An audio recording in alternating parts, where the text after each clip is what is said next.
Hi guys, I got up very early this morning, hence the coffee, to try and polish off the rest of my December Not Quite Daily album.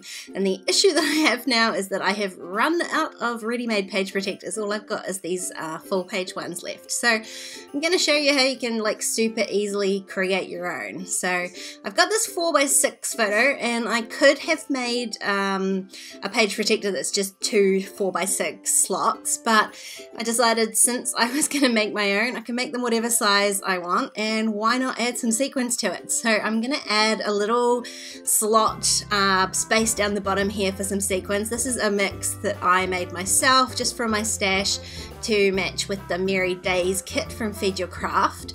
So I'm just adding a few. I'm only going to make a small space down the bottom here for sequins, so I'm not adding too much. I'm trying to be reserved.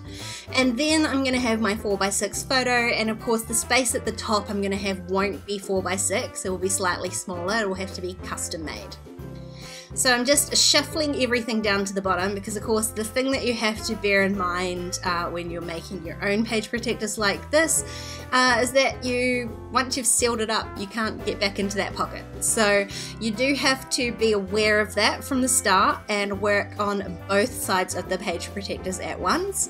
But since I'm here trying to finish off this album, that's not a problem, because I am trying to get both sides finished. So I'm just using my fuse tool, and if you don't have a fuse tool, you can still do this. You could run it through your sewing machine, or you could hand stitch it potentially to create whatever size pockets that you want.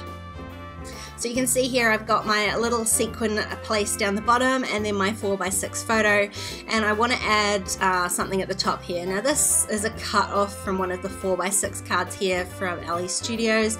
It would have been perfect, except where I've done the fusing, it's a little bit too short for the pocket at the top. So I'm just going through the rest of my cards, and I couldn't really find anything that I wanted to use, so I started looking through some of these 6x6 pads, and this one, is it Snow and Cocoa, I think? It had this perfect page in it here. This is the trees. Now the photo that I've got here is about a unexpected sleepover that we had to have. We ended up spending Christmas night camped in our lounge under the Christmas tree, which meant that that paper was perfect. So I'm going to use that one at the top of that page, but like I said, you're going to need to work on both sides at once. So on this back page, I have just a 3x4 photo. I didn't really have anything else to add to my album. I just needed a photo to fill up this last page. So this is day 25, Christmas Day. Sometimes I go past Christmas Day, but this year I'm ready to finish up. So I just want to add this last photo just to fill in the back of the page protector, and then I'll call my album done. So I had started looking through again some of these 6x6 papers, but I have just these tiny little bits and pieces left of my Merry Days collection, and actually that pink and red diamondy sort of pattern was perfect. I love the colours. It was one of my favourites from the year, and I also had that one little piece of ephemera that says December 25, so that worked out nicely as well, and there was a Merry Christmas. So I figured a combination of all of this stuff is going to be perfect to end my album on. I don't really have any journaling or anything to add, so I'm just looking for a back page basically. I trimmed down another 4x6 paper, and I'm sorry I can't even remember which line that was from, just to back my 3x4 so that it's got this 4x6 shape, so that it will go on the back of my photo from the front of the page protector. This is all getting very confusing, isn't it? Fronts and backs.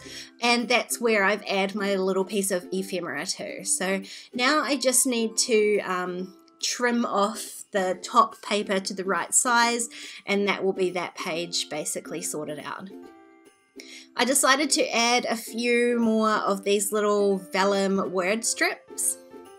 As I will soon discover, they look great when I put them down here, but that's because the vellum sticker is still on its white backing strip. So once I peel the backing strip off and go to stick the vellum sticker down, you can see it almost disappears against that busy background. So I'm just going to add them to a little scrap of white paper and then trim those all out again and glue them down with just tape runner. So I guess that's the advantage with having the vellum stickers as opposed to just a paper sticker. These are just ones that I've made myself, that you can stick them onto different colored backgrounds to make different colored stickers, but of course the negative side with these sorts of vellum word strips is that you do have to be a bit careful with what background you're putting them on.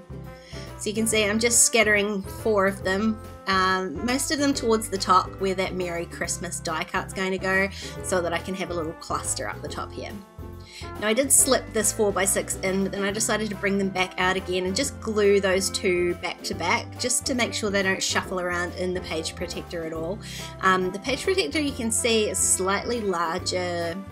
I'd say maybe 1/6 and 1/8 wide, which is great if you're adding bulky embellishments. It does give you that extra room, but that does mean that those 2 pieces, if they're not glued back to back, can slip around a little bit. So I've put them in there, and then again I'm just fusing that shut again. So that's the only thing you have to remember, is you are fusing it shut. When you make your own page protectors, there's no opening. You can fiddle around and slice one side. I have done that before. It's probably more tricky than it was worth, to be honest, and where you cut the page protector, it does weaken it, so it can peel and sort of rip a bit easier than just working on both sides of the page protector in one go and then sealing them shut.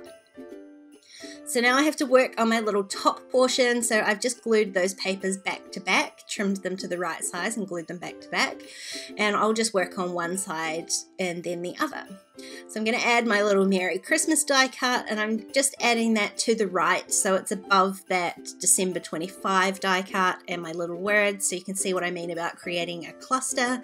But then I decided that I needed some sparkle, wanted to bring up some of the colours from the bottom to the top as well. So I'm just going to pick out a few of these little sequins and just glue them to the top, and I'm actually going to use my new glue gun because I found that is like my favourite way to add sequins to anything now. You do have to be slightly careful not to burn my fingers, but using some tweezers and my glue gun, those sequins are stuck down straight away. And as you can see, I'm not adding like just a few or 3 like normal. I'm going a little bit overboard. I kind of just want the back page to be bright and fun and cheery. So I'm adding quite a few all the way around that little die cut, but just trying to bring up some of those other colours onto the pink, so the green and the blue and the red, just to tie in those sequins at the bottom a little bit better. And now I can go ahead and work on the other side as well, which is going to be much more simple, to be honest. The back page was more complicated than this one. All I am going to do is use these stickers to spell out kind of title for the page, I guess. I didn't want to do any journaling on this page. I just, it was, I guess, a relatively negative reason for something quite positive happening. So I just wanted to focus a bit more on the positive side, which was that we ended up having this sort of unexpected sleepover under the Christmas tree in the lounge on Christmas night. And although the reason for it wasn't great, we actually ended up having, it was quite nice. I really enjoyed it. So I would be almost tempted to have that as a new holiday tradition. Not sure if I could convince Shane that that should be the case, but definitely I will be pitching for it next year. So I just used the other page protector here. I wasn't sure whether I was going to be able to fit unexpected across this little piece of paper, but as you can see, it fit really nicely. I really love this alpha. This was from the Merry Days collection, and I never even realized until I went to use it today that all the letters are different. Like you can see there's different widths, and some of them have little curls on them and some of them don't. It was just a really fun alpha to use. So I just spelled out unexpected did sleepover, and then that's this page finished too. Like, I'm not adding any other embellishment to this page apart from the little trees that are already on the paper. So now I can slip this piece into my page protector as well, and then go ahead and I decided to fuse the top, to fuse it in there, because as you can see it keeps wanting to pop out because the back piece is a little bit bulky with those sequins. It keeps wanting to pop out, and I just don't want anything to sort of accidentally fall out of my album. My album is huge, as you can see it's on the left there. Those little purple post-its on there are the pages I still have to finish. There's another one here. I'm going to do the same thing with the fuse tool and make my own page protectors for this one, but I'm going to do just a regular 3x4 slot for that one. I've got 4 photos sitting there waiting to go, and then I will carry on finishing up the rest of those pages that are marked in my album, and then I will film a walkthrough for you guys, and I am ready for this project to be done and I can move on to 2019's projects. If you enjoyed this video, please give it a thumbs up, and don't forget to subscribe to my channel if you haven't already. If you want to keep watching, there's a couple more videos on screen. Otherwise, I'll see you next time. Bye guys.